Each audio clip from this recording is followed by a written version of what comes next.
شرح کلام علامہ محمد اقبال رحمۃ اللہ علیہ، نظم شام و فلسطین۔ رندان فرانسیس کا میں خانہ سلامت، پر ہے میں گل رنگ سے ہر شیشہ حلب کا۔ ہے خاک فلسطین پہ یہودی کا اگر حق، اسپانیہ پر حق نہیں کیوں اہل عرب کا۔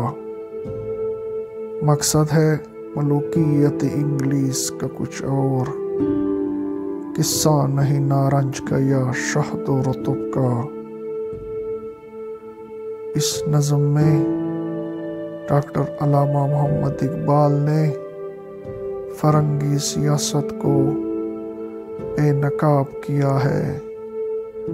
علامہ صاحب فرماتے ہیں کہ حکومت فرانس نے حکومت برطانیہ سے ساز باز کر کے شام پر اپنا تسلط قائم کیا اور وہاں تہذیب مغرب کی تمام برائیاں خصوصاً شراب نوشی عام کر دی۔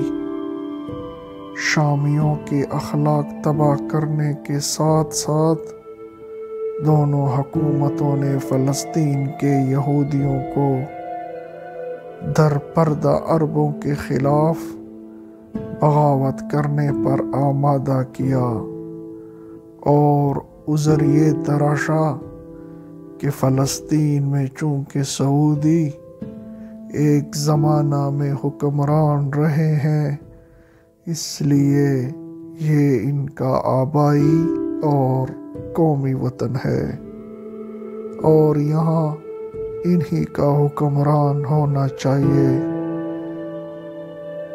علامہ اقبال یہ کہتے ہیں کہ اگر فرزندان ابلیس کی یہ دلیل صحیح تسلیم کر لی جائے تو پھر ہسپانیہ عربوں کو ملنا چاہیے، کیونکہ ان کے آباء و اجداد بھی اس ملک میں 700 سال تک حکومت کر چکے ہیں۔